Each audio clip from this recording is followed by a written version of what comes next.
Sarap.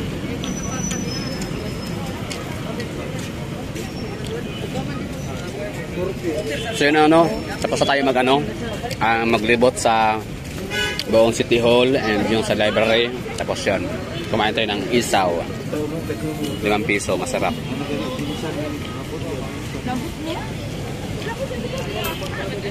So ngayon, ang gagawin natin is punta tayo ng Trade Center.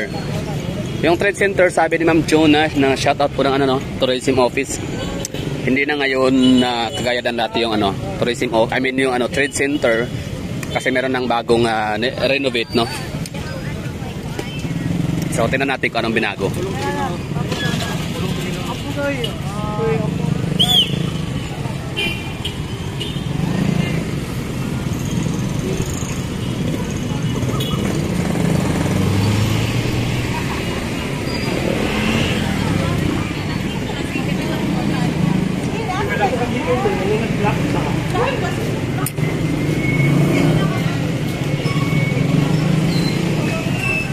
So ang Tagum City is lang siya, no? Medium built. Tama ba? Medium built or medium size? Medium built, gagigs. Sorry, medium size city. So ayun, no? Maliit lang siya na lugar, yung kailang downtown. I mean, kumbaga siya ba? Compressed, no?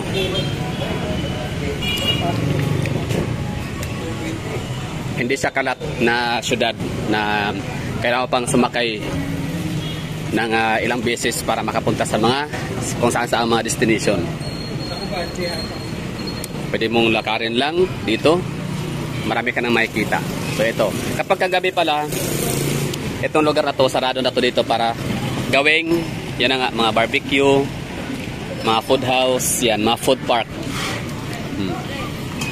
So parang nature na talaga to sa ating mga Pilipino, no? Kahit saang lugar talaga, hindi mawawala yung mga food parks, kainan, gabi-gabi. So ito na yung trade. Welcome, Trade Center. Balik tayo dito dahil pang thumbnail lang. Yan, Osmeña Street, Quezon Street. Okay ba yung natin, thumbnail? Yan.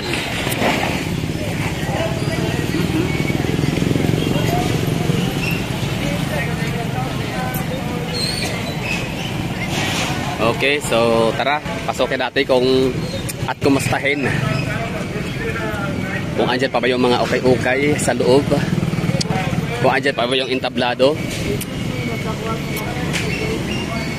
kung saan nagtatanghal yung mga performers and artists dito sa Tagum.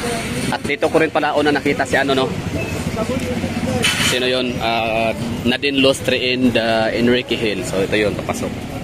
Tapos meron sila parang fan autograph and picture taking with fans, no.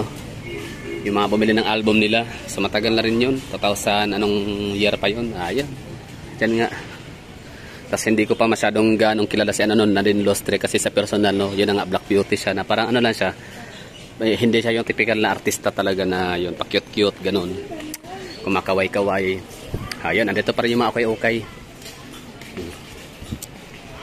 So hindi typical si Nadine Lustre na yung artista na pa-cute, ganun, pa-smile-smile, ganun. Wala lang, lang, para siyang mutya ng Tagum or mutya ng Davao or mutya ng isang lugar or isang beauty, parang ganun. Kasi matangkad siya, no?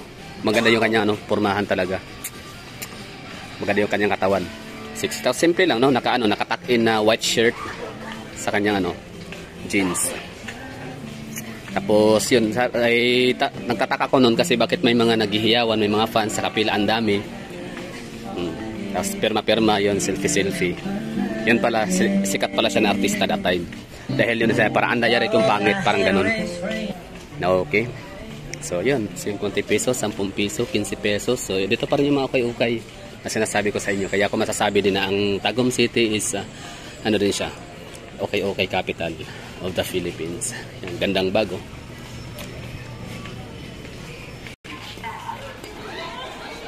Yan,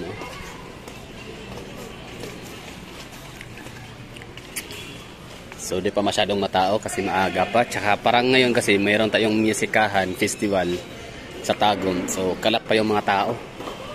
Ayun, massage din pala, no? Yan, durian ice cream. Durian ice cream.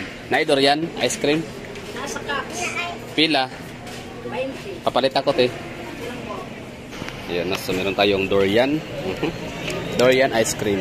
Kapag ka ako'y napunta sa mga ibang lugar, Luzon and Visayas, tapos may mga ice cream na mga binibenta, talagang napapahanap ko ng durian ice cream, no? Hindi ko sinasadya. Yun, nakalimutan ko na wala pala sa Davao. Yan, hilot. Kapilang hilot nyo diri ako'y? Depende tiil. PTS. 150. Pila na kami noto? 15 to 20 minutes. Oo.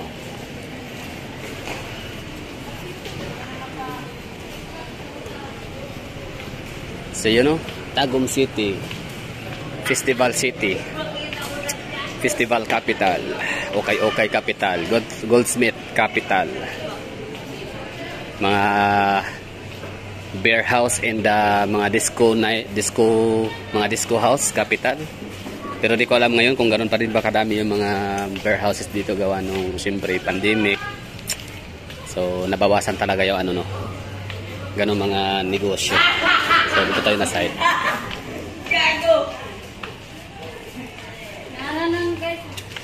So ito yung entablado na sinasabi ko sa inyo na dito lagi natatanghal yung mga drum, lyre and bugle competition, no?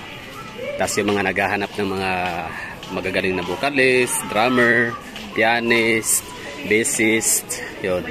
Kung ano pang mga, no, mga cymbalist, di ba? So dito yung ginaganap, Trade Center.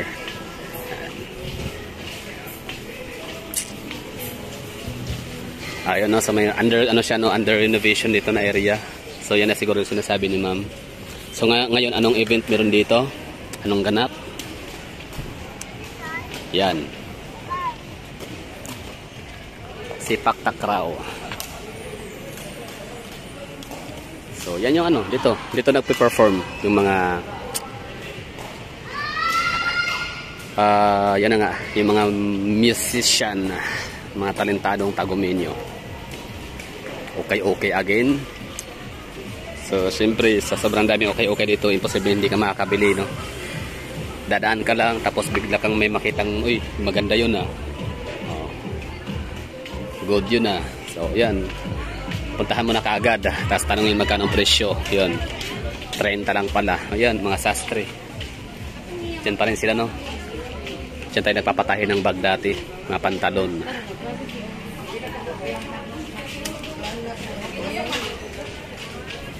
Trade Center.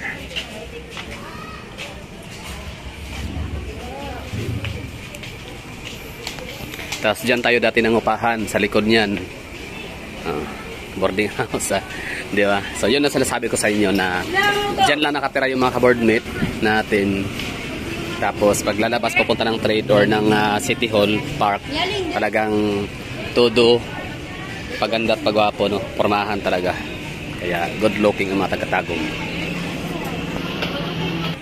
So yun na nga, no? It's almost set na yung ano, mga magtitinda dyan sa gilid ng ano, Trade Center at sa kalsada talaga mismo. So ibig sabihin, yung ano natin, yung itong sa Baguio City, di ba, nagiging iconic yung kanilang ano, Harrison Road para sa night market nila, di ba? Pagka alas 9 ng gabi, labas lahat ng mga okay. Lahat ng mga paninda ng mga RTWs. Pero parang masyadong ano, no, overhype sila or overrated, no, yung lugar, yung kanilang ano, okay sa may Harrison Road sa may Baguio. Kung saan mas ano pa pala dito sa ano, tinan niyo to dito sa Tagum City, di ba? Kung sa bagay, dito lang naman kasi marami din daw ano, no, parang variety din talaga. Parang doon naman, no, RTWs din sa Harrison Road. So, ibig sabihin, hindi ganun ka-special ang ano, ang night market sa Harrison Road ng Baguio. Kasi kung saan-saan siya makikita. So tama talaga yung sabi ni sino yun? Yung may-ari ng ano, Transient, na ano daw, parang normal lang daw talaga. Yung dating mga branded na mga okay wala na, hindi daw ganun kagaya dati. So ito na yun, no? So dyan pala tayo pumasok kanina sa may ano, doon na side Osminia, okay? So doon tayo pumasok. So nalibot na natin yung ano, yung loob ng trade center. So ngayon ang iikutin naman natin is itong labas. Pero dito tayo na side para makita natin yung anong itsura ng yung mga labas ng trade center.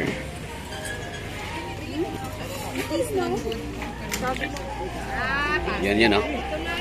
So titingnan natin kung anong mga ginagawa ng mga tao.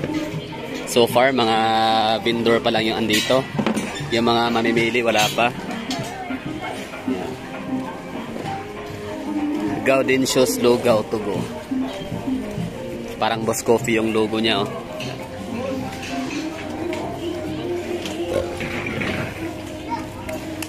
Okay, RTWs. Uy. Wait lang. Ba't may paganyan ngayon? Wala yan dati, ah. Tingnan natin. Wala tong ganito dati na na style. Na parang daanan. Okay.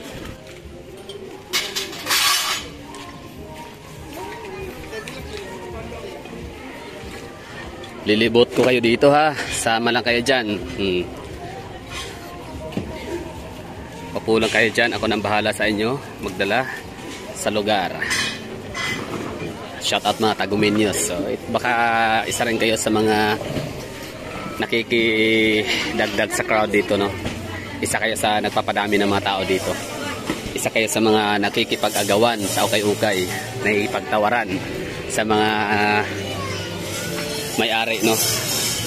Sa mga tindero-tindira. Kuya, baka pwedeng 500 na lang. Sapatos, no? Mahal naman sapatos kahit ukay-ukay. 750 tapos tawad 500. Pero walang ganong walang magbibigay ng ganon kalaki.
Ito yung rason bakit tataas yung value. Ganoon naman talaga, no, kahit saan aspeto. Sa tao man, sa gusali, sa bahay, sa lugar, 'di ba? Sa pagkain, 'di ba? Sa itsura pa lang ulalam na. Ganoon 'yun. Ito na tayo. Puntahan natin yung kailang maliit na public market. Yan.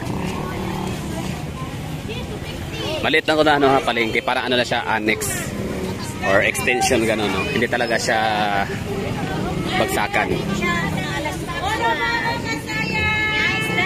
Daan na tayo, daan.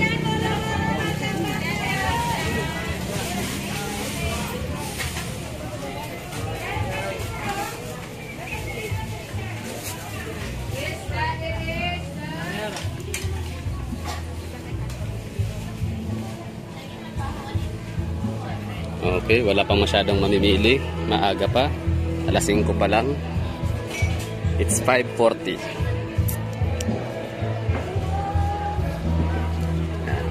Tapos dito meron tayong kinainang ano dati, masarap na mantols. Hindi ko alam kung buhay pa ang mantols na yung 3 pesos lang yung kanin. Tapos 13 pesos or 12 ba yung ano, humba. Sarap nun, grabe. Tapos yung tagaloto, yung matabang ano, lalaki. Sarap ng humba talaga, the best. Tagal na yun, no? 2006, 2007. Yan, mantols. Andyan pa kaya? Ayun, buhay pa rin si mantols. Di ba? Oh. The long time running food house dito sa Sobricari Street, Tagum City. So ang dami ng mga nabago sa lugar, yan, ang dami mga nadagdag na mga establishments. Ito dati si ano to Bumblebee. Basta BB or Bumblebee. Ngayon nagiging ano na siya, Petrogas. Oh, pero si Mantols andyan pa rin, nananatiling buhay. Oh. Tapos office namin yan dyan dati. Ay, hindi pala sa doon pala kabila. Yan. Ano 'yon? Misa. Tapos lumipat kami ng office doon sa Mabini. Tapos lumipat ulit kami ng office sa may Apokon. So ang dami, no, naging office natin dito 3. Palipat-lipat lang tayo. Pero hindi tayo talaga naging ano, hindi tayo legit na empleyado sa Tagum branch. Kundi parang hinihiram lang tayo, ganoon. Yan, Mantols.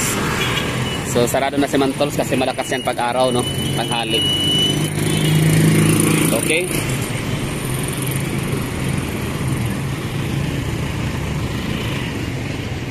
Tapos yan naman yung Pilot Elementary School. Ano ba? Yan. Hindi, kasi naka ultra wide lang tayo.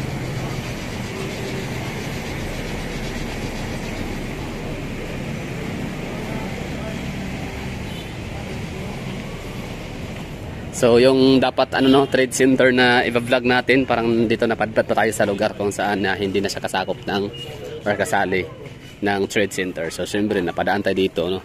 Dala lang tayo ng ating mga paa dito sa may Rojas Public Market. Tapos meron na shout out kay sa kaibigan kong si Jordan. Di ko alam kung asan yung tao yun, walang Facebook, di ko mahanap, limot ko na yung apelido. Driver siya ng ano dito sa Chinese, you know. Tapos ang dami niyang pera, yung gago pala ano sila, parang nangungupit sa amo nilang Chinese. So good luck na lang sa karma. So di ko alam kung asan na siya ngayon. Kasi mas malaki pa yung sahod ko sa kanya dati. Pero taka ako, ba't ang dami niyang pera kumpara sa akin? Yun pala, nangungupit, no, sa kailang among Chinese. Dito na area yun eh.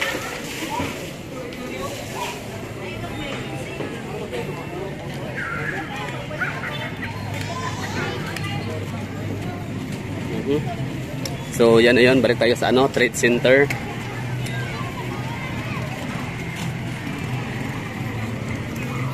Yan, sarado na yung daan dahil ginawa na siyang night market. Isa pa sa nagpapalakas ng ekonomiya ng Tagum. Maraming negosyante dahil maraming taong namimili. Maraming taong namimili, maraming income, maraming pera papasok sa City Treasurer's Office. No entry.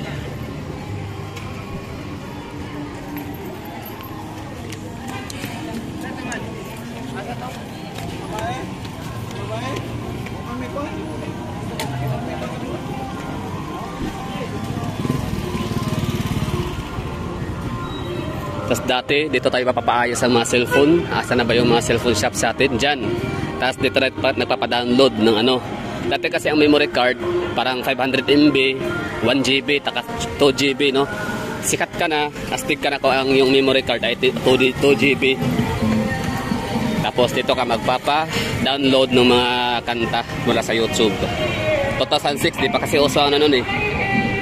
Android phone. Tapos CD burn, yun, papa CD burn tayo. Tapos yung madalas natin pinapatugtog dati yung mga Chris Allen, sino pa ba? David Cook, sino pa? Si Chris Daughtry. Yan. Yan yung mga panahon na sikat sila. So saan napapa-city burn dito? Yan. Mga cellphone shops. So okay tayo dyan eh. Tapos dito naman yung terminal. Tapos bidyokihan din. May mga nagsasuntukan, nag-aagawan ng mga ano. Papalakasan ng tugtog kasi karaoke kabilaan yun dati. Di ko alam yun kung ganoon pa rin ba. Nakatuwa itong Tagum dati. Dahil yung nagsasuntukan talaga yan, nagbubugbugan. Nag-aasaran. So yun yung sabi ko na ano, parang park din yan eh, open park. Yan, barangay ano yan. So dito tayo, ikot tayo dito. Yan. Bago natin inlilisanin ang 4 na sulok ng trade center na to, iikutin muna natin ang mga kalsada. Yan, na nakapalibot sa kanya. Prutas naman dito na side. Sa salot ko dito is ukay-ukay, mga sastre. Doon naman sa kabila mga parlor, mga bulaklak, no, mga flower shops.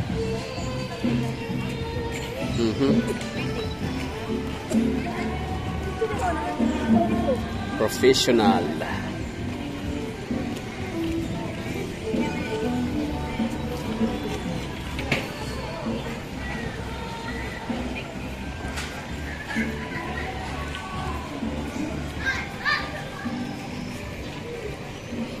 So dito wala pa masyadong ano, parang hindi yata dito nilalagyan ng ano no, mga food stalls. O parang wala, pansin ko. Ano lang, sa dito lang na side, sa kabila, tsaka dito na area. Yan. Diyan lang yung ano, sinasarado yung daan para gawing food court.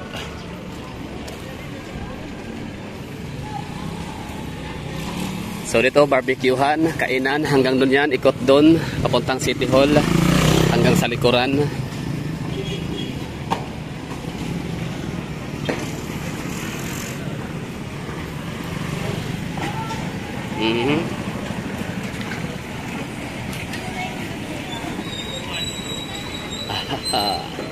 Yun.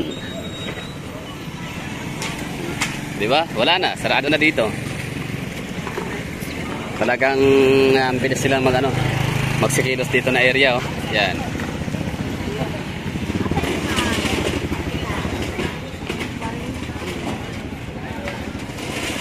Yun oh. Naka all set na.